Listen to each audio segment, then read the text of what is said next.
what's going on, everybody? Happy Friday. Welcome to Fantasy Hockey Picks and Bets presented by Prize Picks right here on the Mayo Media Network. I'm your host, Chris Meaney. Thanks, as always, for taking the time to hang out. It's not just me here today. You guys will be pleased to hear that Cam Stewart is going to join us here. 4 games on the ice this evening, so lots to get to. Going to get Cam's thoughts on last night's action in the NHL and just the playoff action altogether. Prize Picks has been really good. If you've been playing along, we've been lucky here to hit a couple. Also here on the Mayo Media Network, baseball Prize Picks all the time as well. So please subscribe to the Mayo Media Network. Give our buddy Pat Mayo a solid here by liking this video. If you have a question, leave it there in the YouTube section. We'll circle back as always before puck drop. But if you are looking to be just involved in Prize Picks, check out prizepicks.com. You can mix and match across all the sports that you love. The link inside the description of this video, a 100% first deposit match of up to $100 when you use the promo code inside the description of this video. So check that out. You know, I could come here and I could say, Mikko Rantanen, Nathan McKinnon, and just move on. I mean, if you're going to be playing, why not play those guys? I'm going to talk about a couple other players, but McKinnon is sitting there at 5.6, gets 16 shot attempts, 7 points, 5 goals, 10 shots in 2 games. He's unbelievable. Rantanen, our guy, 4 points, 8 shots in 2 games. He's at 4.9, unbelievable. But there's some better spots here, believe it or not. Patrice Bergeron, we've hit all week. He's at 4.1. We got him in game 2. We got him in game 3. It was a disappointing game 1 for him. He left the game a little bit with an injury. He's looked really good over the past couple of games. He ranks 3rd in the playoffs with 26 shot attempts and 13 shots on goal. Game 3, he had 11 shot attempts, 7 shots, and an assist. He's got a goal and an assist in the series. His buddy Pasternak at 5. He leads all forwards with 35 shot attempts and 19 shots. Dude had 17 shot attempts and 9 shots in game 3. He's in play at 5. But Bergeron and Aho, those are the two that I think really stand out to me. Sebastian Aho is sitting there at 4.6. He leads the Hurricanes with 17 shot attempts and 12 shots through 2 games of the series. He had a couple goals in the last game. He just gets a lot of ice time.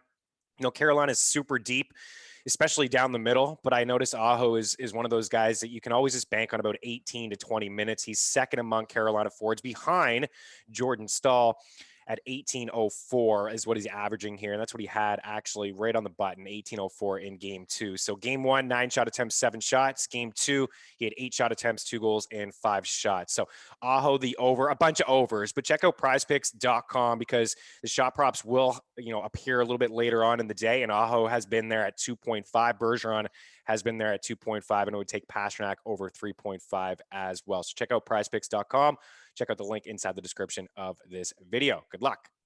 All right, let's bring in Cam Stewart. 4 games. Cam, happy Friday, buddy. How's it going? Meaney, see, I tilt the camera. It's me and Matt Best versus the world. I had everybody. It's the best, right? Like, you almost don't want to cheer for the Leafs because everybody hates these guys, and it's unbelievable. Like every guy, the Leafs. Like, I'm good. Bing, bing, bing, bing. I'm like a goalie, man. Bullets are flying, but hey, let's give Montreal credit. Let's give them a lot of credit in that game. And we talked about this, Meaney. Rink rust. The Edmonton Oilers, team playing pretty well. The Jets were limping into the playoffs. What happens? Boom. Kind of play us for fools, right? These guys are ready to rock, and they shut down McDavid. Montreal, time to get their plays together. Gallagher back in the lineup. A lot of things better. Carey Price healthy and standing on his head. There's so many things to think about. Like the Leafs having a break with this Northern Division was probably the worst thing that happened to these guys. I agree. I was actually telling a buddy, it's exactly what we talked about on this show. I mean, the Canadians had gone, geez, Cam, we said it. They had 25 games in 43 days. Exactly. Never been done for a team. They never had more than 1 day off to practice. And I know it's just practice, but for a new head coach and Ducharme to just implement some strategies in practice. And I don't want to get ahead of ourselves here. It's just one game. And it is something very dramatic happened in that game last night. And John Tavares suffering an injury. It looks like all reports he's clear. I don't want to speculate on if he's going to be back or not. I would be a little surprised if he played on Saturday. I'd actually be really surprised if he played on Saturday. We could see him again. But yeah, they played the last few weeks of the season without Price, without Gallagher, without Weber, and you can make a case that those are the most important players at each position for Montreal. So we've talked at length. We've had guests come on this show and talk at length about the Canadians being a good 5-on-5 team, the difference special teams, and that was the difference in game 1. Special teams, a shorthanded goal late by Paul Byron to ice it for. What a goal too. Happy. What a goal. Yeah. Like I'm a Leaf fan. I bow down to Paul Byron. What an effort. That's like people, it's almost the goal of the year. You're falling down, you chip it over the goaltender. What an effort. Hey, I've always liked Paul Byron. You know what I mean? He's one of those lunch pail type of players, and he could be on my team anytime. Brilliant, Meaney. Got to be happy for the guy. Yeah, for sure. Like just an underrated pickup from Bergeron. I know he gets a lot of heat, but I mean, he grabbed him off waivers. He's done a good job of grabbing third and fourth liners here and there and picking them up. I know a lot of people basically shit on him for just owning third and fourth liners over the course of his career as a general manager. But yeah, it was a good play. I mean, I want to get your thoughts on what happened last night with Tavares and Corey Perry fight after. You know what, Meaney? I'm not going to take the typical, Leaf approach on this. It was a horrible hockey play. You're a very good athlete. You played at a high level. When I was younger and thinner, I played pretty good hockey against like some guys that have actually played in the NHL when I was really, really young. So I understand what happens. I've had my face beat in and freak plays happen. I broke my leg playing before, and it was just an unfortunate play. With Tavares, the hit was clean originally, and that's what happened. Corey Perry comes across, and it was just, right to the face. But that's the thing. He tried to get out of the way, and his neck snaps back, hits him with the knee. If you think that's a dirty hockey play, you're obviously a moron, because it wasn't. It was a total accident. And, it's just one of those things, Meaney, and I actually will take the other approach, too, about the fight. We knew it was an accident. Everybody knows it was an accident. There's no need to fight after that. If you push me from behind and I go into the boards and almost break my neck, then somebody on my team will come in there and break your neck for playing dirty and doing stupid things like that. It was an unfortunate, horrible accident. That's exactly what it was, and it should have been left as such. We were getting so pumped up for the game, it took the wind out of the sails. It was weird. We were just sitting there going, wow, Montreal, Toronto. The vibe was so good, and then after that, it's like, holy geez, how did the Leafs recover? How does Montreal recover even? Because when you see a guy, you're all brothers, even though you don't want to beat each other down on the ice, it comes down to you're all a part of a league, and you understand how hard it is to get to the NHL and how hard these games are to win. Oh, man. Yeah, you said it perfectly. It was disgusting. I didn't like to see it. I feel sick just even thinking about it and talking about it right now. Hopefully Tavares is good. You just don't want to see that kind of stuff in the game. And I know a lot of people the players on the ice, you could see it. They were all shaken up about it. And the next few minutes were just weird. It was weird to see. I thought Toronto rallied a little bit in the second period. I thought they had a strong period in the second, but it was tough to see. I thought the fight was bullshit. I thought it was trash. It was. I don't think it should have happened. I know there's a code in hockey. They had so much time to look at it. Everybody's watching it on their iPads. It was complete accidental. And I know Corey Perry has that. He's got that reputation of a dirty. Yeah, he does. Yeah, I totally get why people would want to fight him, and good for him stepping up like a boss to drop the gloves, because I didn't think he needed to. And hearing after Foligno say that he had said to Perry that it was accidental, but he had to fight him because the captain was down, I thought it was complete trash. There's no need of it. It's just another play to happen where we could see another injury. I know I don't want to take fighting away from the game. I am actually in that camp. I like fighting in the game. I do too. Playoffs. I played the game. You said it. I haven't played at a high level, but you talk to players who have played at a high level. It sparks the bench. You can protect your players that way, but also maybe the NHL needs to think about an instigator rule, because I thought Foligno maybe should have got an extra for forcing that fight. Why is he forcing that fight? Why does Perry have to fight him? It was totally accidental. And you can say that, oh, that's it. And you hear the commentators, that's it. That's it. Craig Button comes in here and says it's going to be a sweep, Leafs. And then he says after, that's it. It's not going to happen anymore. You've the fight and that's over. It's not over, because Simmons is going after him after, giving him a two-hand slash after every whistle. It is not over, and it's not going to be over. I guarantee you it is not going to be over. I just thought that whole fight was unnecessary and it didn't need to happen. But what can we say? I guess we have ourselves a series now. I guess we do, buddy. And that's the thing I do. It's funny how my life works around. I do shows with every Montreal Canadiens fan. It's interesting, right? And Matt, he's a Leaf fan too, but I'm also a realistic Leaf fan, and I look at things not through stupid rose-colored glasses. I look at things through a reality prism, and I will say this: horrible accident. Just let it go. No need. Hey, man, I thought at one point, Meaney, when I saw the stretcher come out, I go, oh, my God, this guy might have broke his neck. I know. It was hard to watch, man. And the trainers, what were they doing? I know they were trying to figure out because you could see blood on him from his visor. So I imagine they were trying to figure out if he was cut significantly. Yeah. That's why they pulled him up a bit. But I thought everything that they just treated it wrong. Maybe should have kept him down. It was a scary situation. I'm not going to be one of those Habs fans that says this series is over while they got a game. I'm not shocked that they got one game. This is far from over. If you think the Habs are going to walk in there and sweep the Leafs, there's no chance. You got another thing coming. There's no chance. This series, though, as I said before, Meaney, and I'm not like Leaf fan, oh, sweep. I say it's going to be tough. The series isn't going to be easy. Probably go the distance. Montreal, you talked about it, 5-on-5 team. It's not going to be easy for both teams. I think we're going to have a couple overtime games. I think it's going to be real tight. I still think Toronto squeaks it out by the skin of their teeth. It is going to be a very, very hard-fought series. And if you people think Montreal's just going to roll over, no. This is a totally different Canadiens team. And you see what Carey Price does in the playoffs.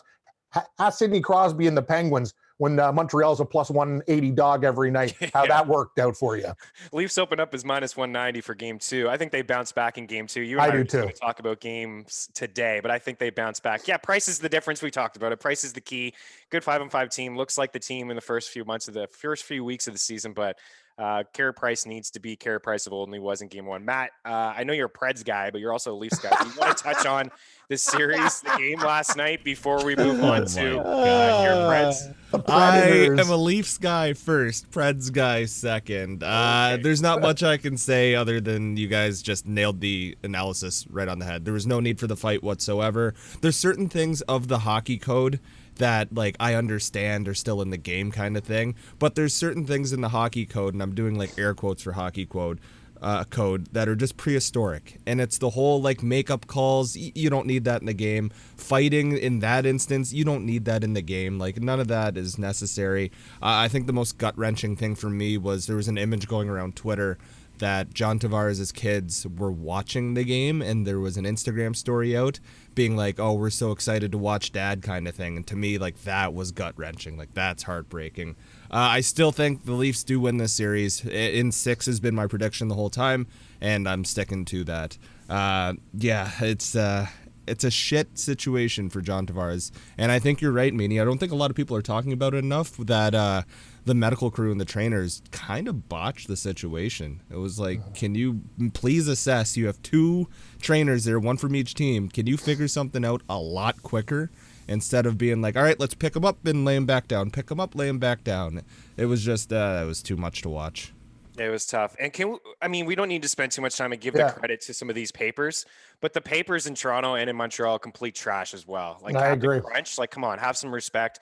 In Montreal too, the Journal in Montreal, it was like dramatic victory with a shot of Perry's knee on Tavares. Like, come on, like, have the Paul Byron picture on the front page, guys. Exactly. What a joke. All right, move on. I mean, blood was boiling last night, for sure, but nothing like playoff hockey, right? I agree. Let's talk about today. Boston and Washington. Bruins here at home. Game 4, minus 162 favorites. The Caps plus 140. So the Bruins have the 2-1 series lead here. 5-on-5 play has been in favor of Boston just a little bit. Mostly when you look at the numbers, it's from game 2. They had a very strong game 2 in Washington. Game 3, pretty even. But overall, shot attempts at 5-on-5. 185 to 159 in favor of the Bruins. The shots fairly even, 87 to 82. The goals 7-6. The scoring chances fairly even as well, and the high danger chances. So it has been an even series. We've seen overtime in all the games. Very, very. I just love overtime playoff hockey. We've seen. Remember, we used to bet the overtime prop, Meaney? Like, yes. I remember. I'm like.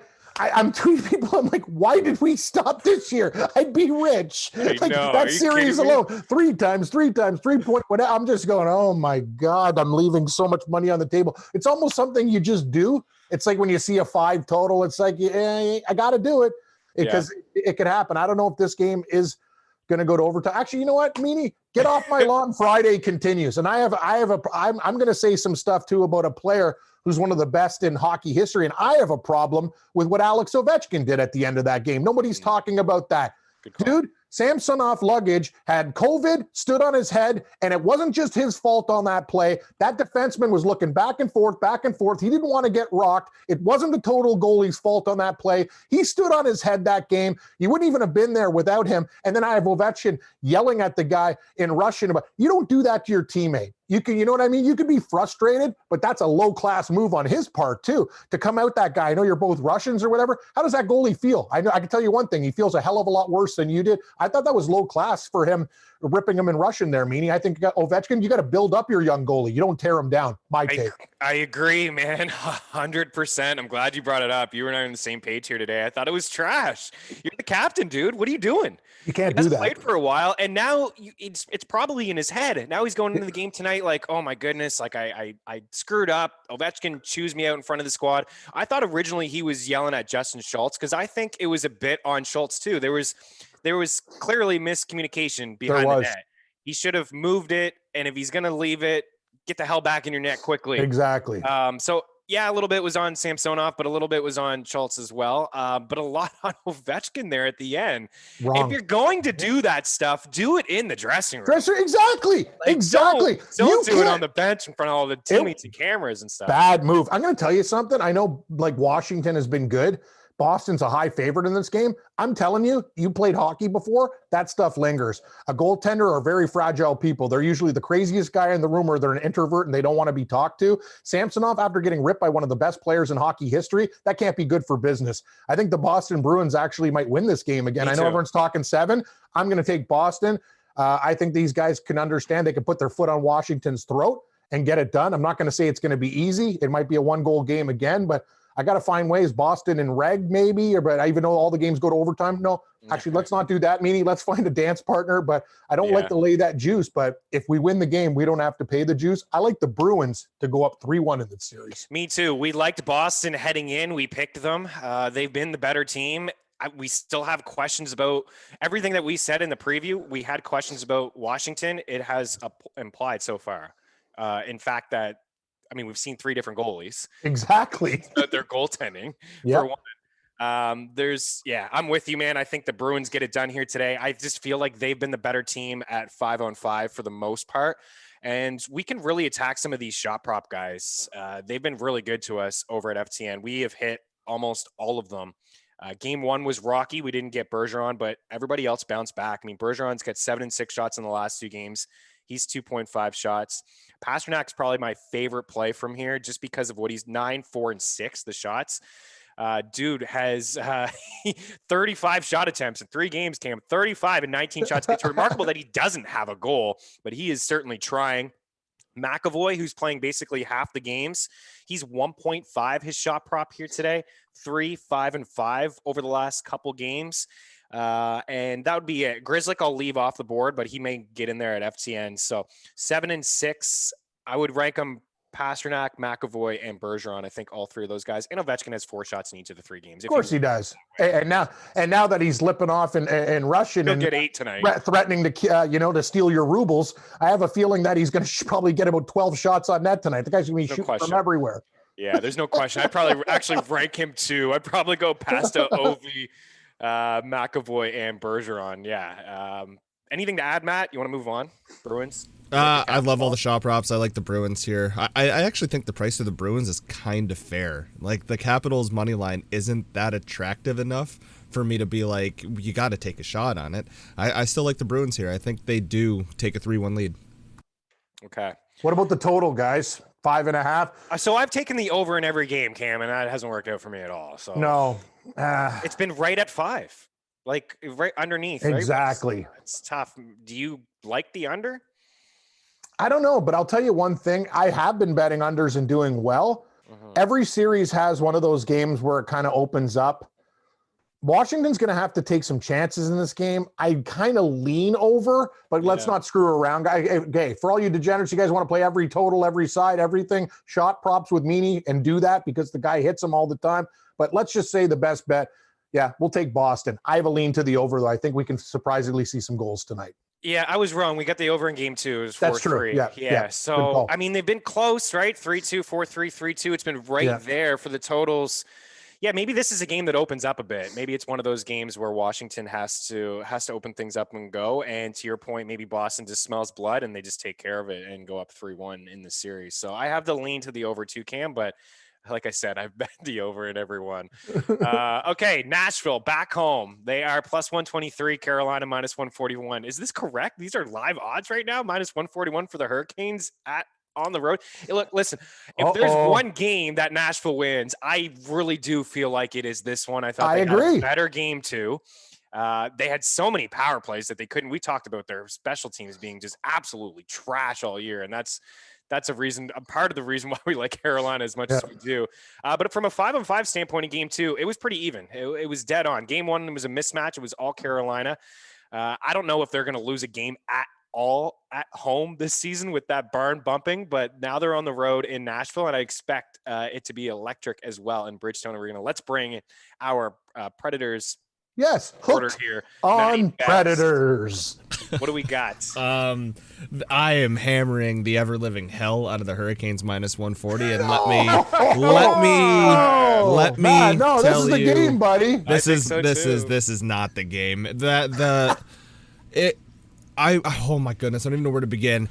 So many people were saying, oh, the Predators were in it in the last game. They were so close. Statistically, they were close. The quality of shots compared to that of the Hurricanes was just complete polar opposites. The Hurricanes were filling the slot, a lot of east-west action, and making Saros stand on his head like he has been all season. The Predators had a game plan of just, we have an open lane, let's shoot. There's no traffic in front, let's shoot. And that's how they kept up in terms of just shot chances as a whole. And then there's been arguments made of, the Predators were just one lucky bounce away. Newsflash, if you're relying on a lucky bounce for your offense, you're, for a lack of a better term, fucked. Because you need actual scoring chances, and Nashville doesn't have a game changer. Roman Josi is a Norris winner, I understand that, but they don't have an offensive game changer like the Hurricanes do in a Sebastian Aho, in a Svechnikov. And I show you a Roman Josi, and I call you with a Dougie Hamilton. You show me a UC Saros, I call you with a Nedeljkovic. He's just so good. And the fact that this team went 0 for 7 on the power play, and tell me a time you've watched a team's penalty kill look more lethal than a team's power play. Carolina's penalty kill, like Nashville, nothing. I will say that. But Matt, we've seen this before, and it's now get off my lawn Friday. Cam and Meaney has turned into conspiracy Cam. Listen to this. Hey, NHL, what do we want? Well, guys, Panthers, Lightning. I think we can get a few more games out of the series. What? We're a gate league. We lost a lot of money in COVID. What are you going to do? A few extra penalties here. Wink, wink, nudge, nudge. I'm going to tell you something. There's going to be no sweep here. The question is, what game do the Predators win? This one or the next one? I'm throwing it out here. I'm going on them tonight. They don't win that one, I'm doubling up the next game. They will win one game in the series. Carolina in 5. We talked about it. Hooked on Predators. Knock. Hey, I'm Chris Hansen, Dateline NBC. Cam Stewart entered the domicile with handcuffs and lube. Hey, man, I was just here. I didn't know how it was. She told me she was 21. Anyway, hooked on Predator. I'm the Predator tonight. Knock, knock. Who's there? Cam. I'm coming in with the Predators. Matt, I know it's crazy, but Meaney, you guys know the way this stuff works. It's NHL don't want any sweeps. I know that sounds like absolute insanity. I'm nuts, but the Predators will bring it. I can see them squeaking out a win tonight. It's hard to do it at only plus 120, but the line kind of tells you something too. They were good at home, right? Best. Matt Silence tells me he's not 18-10 at home. He's like, is this guy a moron? I've been at the Bridgestone Arena a couple times. Like, the place is going to be they're going to have life. They're going to be able to come. I think they're going to come out strong. I get that, but Nashville has so many anomaly. Like, just you have to do X, X, and X and have this overperform in order to get a win. Where Carolina is just, you got to play just normal. I mean, Rocco Grimaldi had a 4-goal game. Kelly Yarncroke had a hat trick. These are all parts of their home wins. They had these anomaly games. UC Saros has been standing on his head, and I'm off the whole storyline of eventually he has to come back down to earth. It's not happening. It's not happening this year. Is what I've boiled that down to. But Carolina's too damn fast for Nashville. I get the home team advantage and everything, and they'll be buzzing. I think the first period just winner, I'll probably bet on the Predators there or a draw. I don't think the Hurricanes will win the first period, but I just don't see a world in which this skill gap between Carolina and Nashville so far is going to shrink any closer. I mean, when your best line is your fourth line and your best offensive chances come for your fourth line for most of the game until the third period, when you're like, shit, should probably have some offense right now, then there's just problems. And when Matt Duchene is playing with Brad Richardson on the third line instead of being bumped up on the first line instead of an injured Arvidsson, I just have no faith in John Hines right now. And he was frustrated after the game. Two people asked him very fair questions, and he was like, are we watching the same game? It's like, come on, Hines. Don't be a little agitated little guy there. Answer the questions fairly. Agitated little guy. I like that. Here's the thing, though, Matt. Okay, you know what Matt brings up that's what I like about Matt. Unlike me, Meaney, who's like a definite feel this. Matt uses data, and he's kind of like the smarter man. He brings it all together, like what should happen. I think we can find a middle ground here. Nashville to score first. Might have to make the card. Very similar to the Wild game. Yes. This could be like a Wild Vegas game. Nashville comes out 2-0 hot, and maybe they come back. Carolina wins like a 3-2 overtime game or something like that. Could happen. But I still think Nashville can win this game. If they don't win this one, they win one at home. Predators plus 105 to score first, by the way. Sold. I'm doing it like blindly. I hit Minnesota. I hit Minnesota yesterday. Yes. I didn't get that kind of odds at all, man. Yeah, see, because it's hooked on Predator. They don't no one believes. I could get behind the Preds scoring first too. I really do feel like we're gonna see Matt. It makes perfect sense. Everything that you're saying. Carolina should win. Love Carolina here. I mean, we all picked them to go to the finals. Carolina show. Exactly. We're the Carolina show. We wanted Nedeljkovic between the pipes. We got him. He's been great. The first few minutes of game one, it was a little shaky. It was like, hold it together, kid. Hold it together. This net is yours. If you could just find a way to hold it together. It's true. He has. He is so damn good.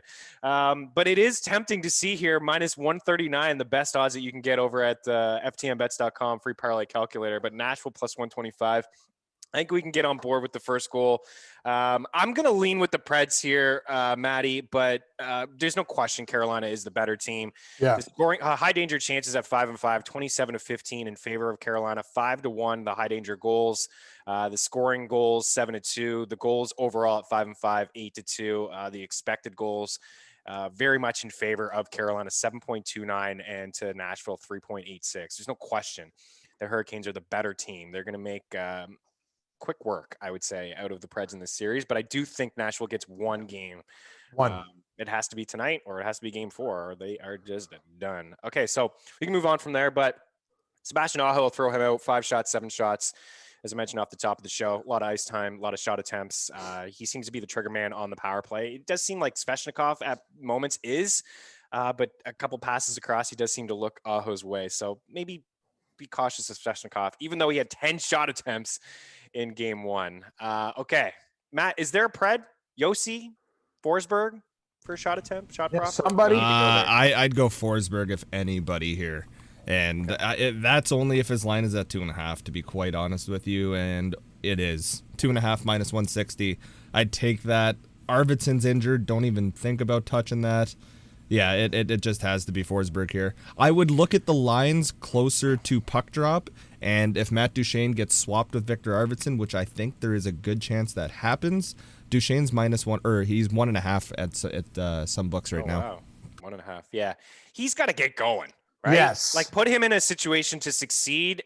Not put him in the top 6. Give him some ice time. Give this guy like 18 minutes tonight, see if he can get going. He makes like $7 million. Look, got to get going. Okay, next one. And Edmonton and Winnipeg. I've watched basically every playoff game I've tuned in at least to most. This game here, game 1, was a freaking snooze fest. I don't know if it was because there was no fans in the building, but it was hard to watch. It was a 4-1 victory for the Jets. If you look at the numbers overall from a 5-5 standpoint, 62 shot attempts for Edmonton, 35 against, 32-20 the shots for. The scoring chances 30-15, so double for Edmonton. But it didn't seem like when watching the game that the Oilers were dominating. A lot of the chances I think came in the third period when they were down and they were pressing. Oilers are minus 159 here, and the Jets are plus 138. Cam, got to give you a lot of credit. You were in my mind the other night when you were talking about the Jets, and you kept talking about the Oilers being fragile. We talked about them losing to the Blackhawks last year in the bubble, not getting into the postseason. I would expect a bounce back effort, a full, just across the board, a lot of effort from this team. But man, they are not going to make it easy for Oil Country. No, they're not, and I do have the Jets in the series just because of the price. But I sometimes in hockey series we have to adjust and look at the situation. This series will go the distance, but I think Winnipeg, they could be in a little bit of trouble. Hellebuck was great on his birthday; he stood on his head. Here's the thing. Connor McDavid, I get it. Who cares about 100-plus points in the regular season? It doesn't matter, bud. This is what you have to do. You have to take your game to the next level. And I know you still got Draisaitl, and I know your team's not as deep as you want, but it's up to you. That's why you're a superstar. Tune into Nathan MacKinnon one night and watch how you play hockey two ways, defensively, offensively. No offense, I said this for the last 5 years. McKinnon's better than McDavid. I don't even think you want to debate me? That's fine. MacKinnon does all the little things that make you a true hockey player, and the things that he does is crucial in playoffs. That's how you have to play the game. McDavid's a sniper. I get it. MacKinnon does it all. McDavid will show up tonight. He was a ghost in that game. He didn't have his first shot on goal, I think, till late in the second period of the first game. That was ridiculous. I don't like the price, but I like the Oilers tonight. They will respond. Mike Smith has to make saves if the game's real tight. Connor Hellebuck stood on his head, and that's why the Jets are attractive still, because Hellebuck can steal another game. I'm going with the Oilers, but I'm telling you, I'm going to parlay them with Boston and to plus money too, because they're a hard team to trust, Chris.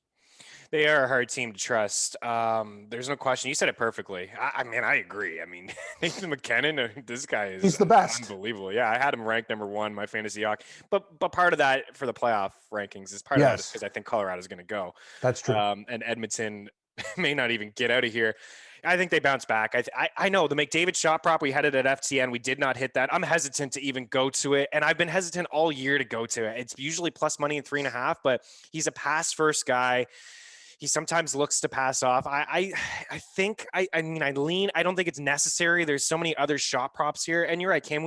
Fortunately, we have been good so far with the shot props that I don't think we need to force a guy like Connor McDavid. I think maybe a 2-point game could be there, but he's also up against a very good goaltender. Yep. In Connor Hellebuck. So I think there's better spots. If you are looking for maybe a shot prop, if you can find Jesse Puljujarvi potentially. He had a team high 7 shot attempts. He had 4 shots on goal. Draisaitl had 6 shot attempts and 4 shots on goal. I would go Draisaitl over McDavid just because it's 2.5.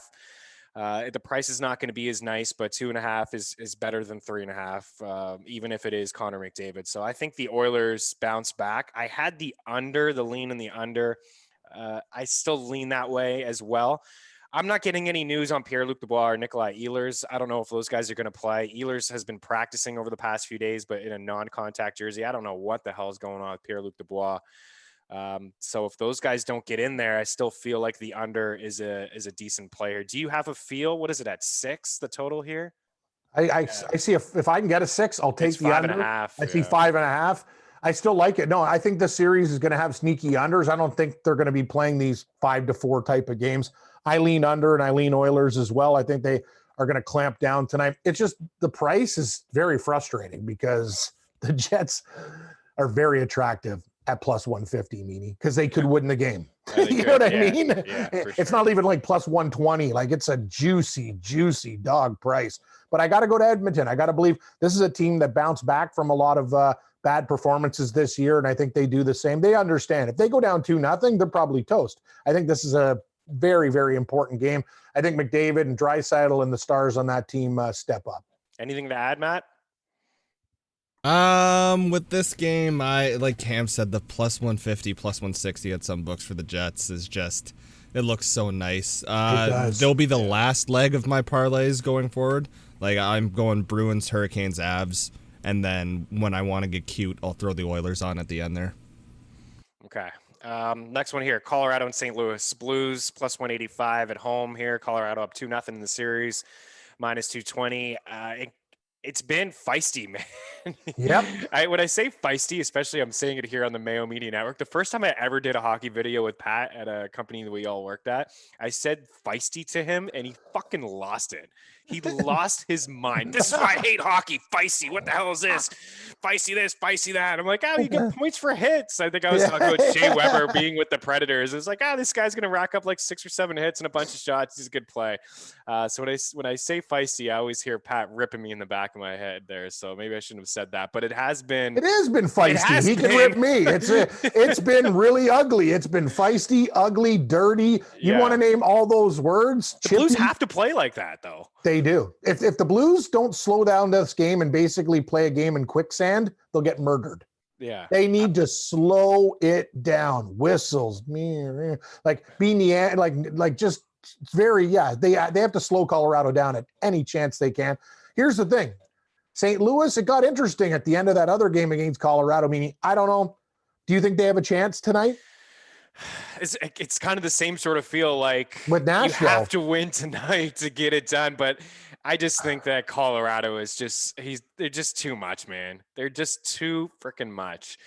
Kadri's going to get suspended, right? Oh, for not just for this. I think he'll be suspended for the series, but it might only go 4 or 5 games. Yeah, he could get the rest of the series like he got when he was with the Leafs. Kadri's got to relax. Here's the thing. I like players that play on the edge too, but you do dumb stuff and you almost cost your team a game. Relax, buddy. You can still play on the edge and not do dumb things. Justin Falk's a good player too. Like, I don't know, man. Here's the thing. Here's the thing about the Blues. They're going to be in. I'll tell you, man, you take out one of my guys like that, a very, very good offensive defenseman, does a lot of things. Like, I'm not just going to say Colorado's going to walk in there and roll these guys. I know they're a better team, but St. Louis has a lot of pride, man, and they have some tough guys on their team. I'm not betting Colorado. No, I might take the Blues on the puck line. Yeah.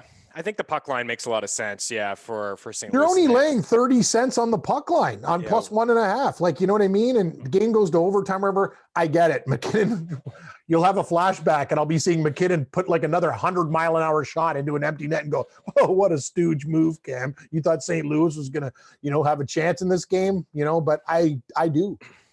I just think they can they rally together, don't they, Meaney? They do, yeah. And you're right. I mean, they're just a couple years removed from winning the cup. They have a lot of leaders on that team. Bennington hasn't been awful, I don't think. I mean, he's been good. He was really, really sharp in game 1, and he made some great saves in game 2. Yeah, I mean, minus 130 for St. Louis on the puck line is very intriguing. That's a bet that I can definitely get behind. We have been hammering a lot of these point props. We have McKinnon and Rantanen, I think, in game 1 and 2 to have over, 1.5 points. We've had Landeskog. Man, Landeskog was plus 170 for an assist in game 1. That stuff is just absolutely ridiculous. These assist props, I never really messed around with them, Cam, throughout the regular season, but they are super intriguing in the playoffs, especially like shooters. Ovechkin was plus 220 to get an assist the other day. Pasternak was plus 180 to get an assist in game 3. He picked up an assist. Landeskog at plus money to get an assist, playing with Rantanen and McKinnon. Are you kidding me? You have to take that. The guy's got 5 points here in 2 games. Braden Point last night was plus 155 for an assist playing with Nikita Kucherov. If your book offers assist props, it's simple. Not simple to win, but simple to just try to target. Just to target guys on top lines, in particular shooters, who the books just feel like they're going to score goals. Matthews didn't get an assist yesterday. He was plus 240 to get an assist yesterday. That stuff is just crazy. So if you can find players playing in a top 6 role on the number 1 power play, especially, just maybe take a look at it tonight, like Bergeron, Aho or Svechnikov, Landeskog, like these guys to get an assist plus money. I think it's pretty good to jump on board there. The shot props, it's the same sort of guys. Rantanen 2.5. If I had to rank them, I would probably go Donskoy 1, to be honest. If you can find I like Donskoy. Yeah. 3 shots, 2 shots last 2 games. His shot prop in game 1 was at 1.5. Game 2 was at 1.5. I'm not seeing him anywhere right now, but he's probably going to surface 1.5. We expect Kadri to suffer or to get the suspension. Donskoy is going to get more ice time. He's been on that first power play unit for a month now. So Donskoy is a great price on in DFS too. So Donskoy, Landeskog is a good price. McKinnon, Rantanen, all those guys for shot props. Man, St. Louis really needs like David Perron in their lineup. Like they need like I feel like he's such a big part of their offense. I agree, Meaney. That's a good call. I saw at the end of the game too. Thomas. There's a couple. I saw a spark from the Blues in that game. It was like, you know what I mean? And they never quit. Colorado could have buried them. They come back. They made it really interesting. That's on the road. Here's the thing. Colorado, I watched it during the regular season. I'm not going to say it's going to happen in the playoffs, but the difference between them going on the road thinking we got this series anyway, I'm just saying they might not give that 100% playoff effort. They could sleep. We're going to see how these teams react, these dogs at home, Nashville and St. Louis. Yeah.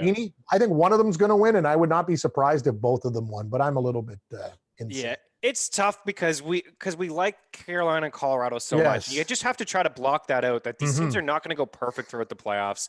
There's a desperation factor all the time in the Stanley Cup playoffs, especially when you're down 0-2 in a series and you're going back home in your own barn. You hear that all the time, with teams. If you haven't lost at home yet, you're still in the series. Exactly. That hasn't happened yet. Final words, best from you in this. I know we all like Colorado. It seems a little crazy, but St. Louis puck line, I think, is in play tonight. Would you agree, or are you going the opposite way? I guess my blinders are still on. I've got the Avs here on the money line, but I do like the Blues on the puck line there as well. I might do a little puck line parlay by the end of the day, because I think there's some spots you can hit, like a nice little Jets and Blues puck line parlay, and on sites where you get a nice bonus for doing a puck line parlay, it's not the worst thing to do. But here's this one. Here's this one that I got. It's the plus 550. Blues plus 1.5, Preds plus 1.5, Oilers money line, Bruins money line.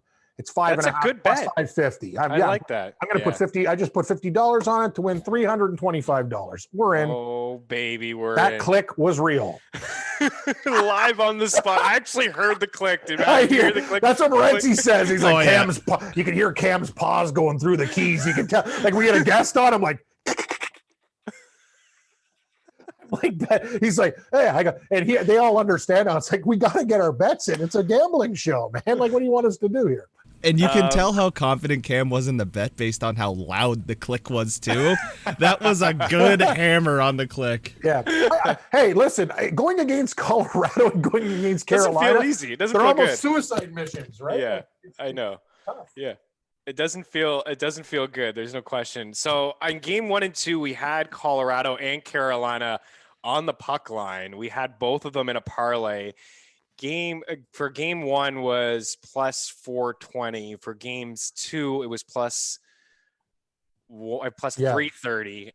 Today I wouldn't suggest it, but it is appealing. It is like when you see it, it's plus 550. But I would go the other way on the puck line with those other two teams. I'm with you, Cam. We're on the same page. Maybe we're crazy. Maybe Matty Best is onto something. He's a sharp dude. Is there any totals? Quick, Meaney, before on the way out. Like, everything is 5.5 tonight. Like every game. Like, I don't like the over in the Nashville one. I don't like it. Like, I just feel like that one. I think Colorado St. Louis though might go over because if the Blues, because Colorado's probably still going to get two or three. Yeah. And if we think the Blues, like, it's kind of got a 4-3 overtime game written on it, in my opinion. This is what I would do here. Washington, Boston over, Carolina, Nashville under. I like the under in Edmonton and the over there. Geez, that's like 13-1. Here we go. Yeah, over 5.5 Washington, Boston, under 5.5 Carolina, Nashville, under, keep digging, 5.5 Winnipeg, Edmonton, and over Avalanche and Blues, over 13-1 with your parlay bonus. This one's going to get 25, and we're in. 403 is your return. Actually, I'm closer to 404. Let's party, Meaney. I like it. That one was with authority as well. Yeah, I just put them in. So from a DFS standpoint, it is McKinnon and McDavid. Those are the two centers. I think, to maybe pivot off McDavid in tournaments. I know that's very scary to do, especially after he had a dud game. But if you're playing multiple lineups, I like Bergeron there. For Boston, I think there's going to be some goals there. He's just been really productive. On the wing, Rantanen, Landeskog. I think Donskoy at 4-4 is very interesting at the 3 points. Newhook, probably going to get a little bit more ice time with Kadri. Maybe think about the Blues if you're playing tournaments. Puljujärvi's 4-9, Taylor Hall's 5-3, and Craig Smith is 3-9. Over at defense, I really like these Boston guys, man, like McAvoy. and Grizzly, they just get a ton of ice time. That's kind of where I'm at. Under 5K for Grizzly at 4.6, McAvoy at 5K. I'm very interested in those two guys in particular. I think just Washington and Boston and Colorado, St. Louis, like those are the games to stack. I would just stay away from Carolina, Nashville, and Winnipeg and Edmonton. I think we'll see some low scoring games there. Matt, you don't have any records for us. I feel like the show's been okay here. I've been riding solo for a little bit. I haven't hit some of the totals, but the shot props have been good, guys. This is not about me toot my own horn. This is about you guys, but 169 units so far on the season. Fantastic. 90 units over the last 3 weeks and 40 units here to start the playoffs. And I'll be honest, most of it has been shot props. We've been really consistent with these guys. They've been good to us in the playoffs. You're starting to see these guys who are really good shoot the puck when it matters come playoff time. And we're seeing that with guys like Pasternak. So on the way out here, just to recap some shot props, I'll just try to rank them from game by game. I would go Pasternak, Ovechkin, McAvoy, Bergeron. I like Aho in that Carolina game, and that's pretty much it. Landeskog, Donskoy, McKinnon, Rantanen. I think if you can get Ryan O'Reilly at 1.5, captain will show up tonight. I agree. A couple shots. And that's it. I'm just going to stay clear of Winnipeg and Edmonton. If I had to pick one, it would be Kyle Connor. If I had to pick the second, it would be Leon Draisaitl, and that's kind of it for me. Just to recap, I love the I like both parlays that you hammered, by the way. I got another one for you. Give it to us. It's even more insane. Guys, this is the lottery ticket parlay. If you find some change in a jar, $15 of loonies and toonies, listen to this one. And we are going to go wild, Meaney. We're going to start things off. Edmonton Oilers money line. Edmonton Jets under 5.5.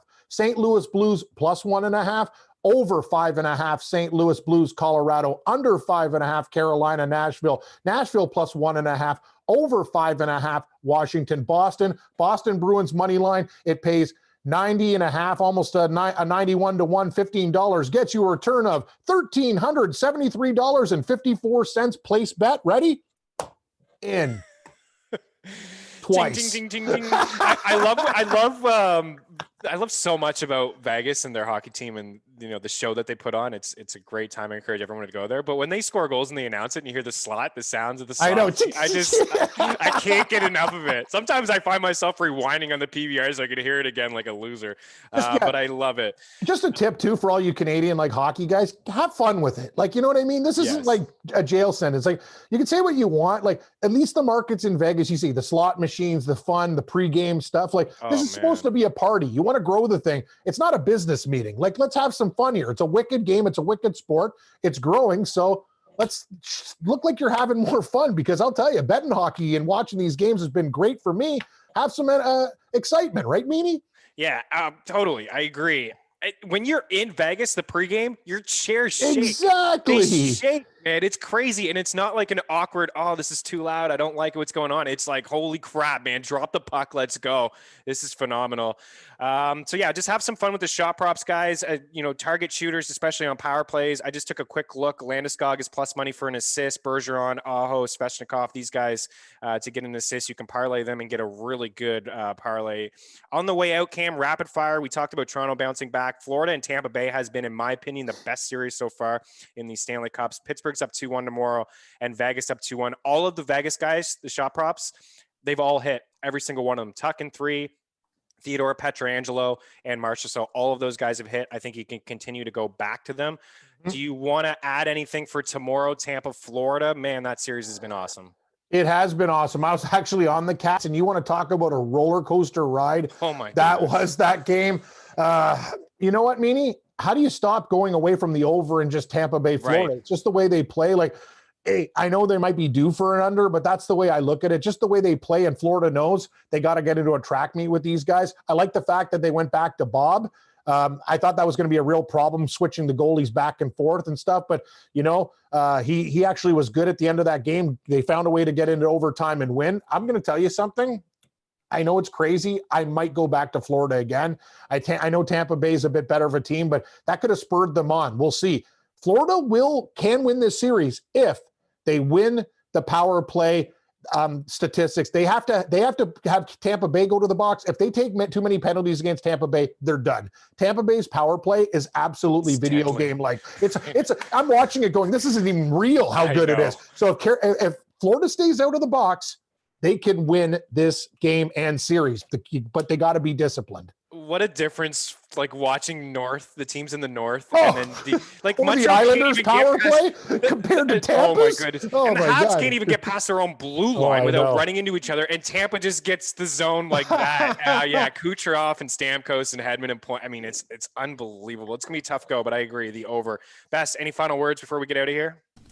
I'm hoping that my parlay works again tonight because I feel like I've been against you guys on a lot of these games. So fingers crossed. I'm sure the DMs between us will be a fun one tonight. Locked on Preds. Don't miss it. Check out Matty Best this weekend as well. He's going to have some picks for you, some hockey and some baseball. Hopefully Cam and I can get together again before we get out of the first round. Enjoy the hockey. This is really the best time of the year to be a hockey fan. So from Cam Stewart, Matt Best, myself, Chris Meaney, and Pat Mayo for making this happen as well. You have a question, leave it there in the YouTube section, and we'll circle back before a puck drop. Good luck tonight. Have a great weekend. Talk to you on Monday. Cheers.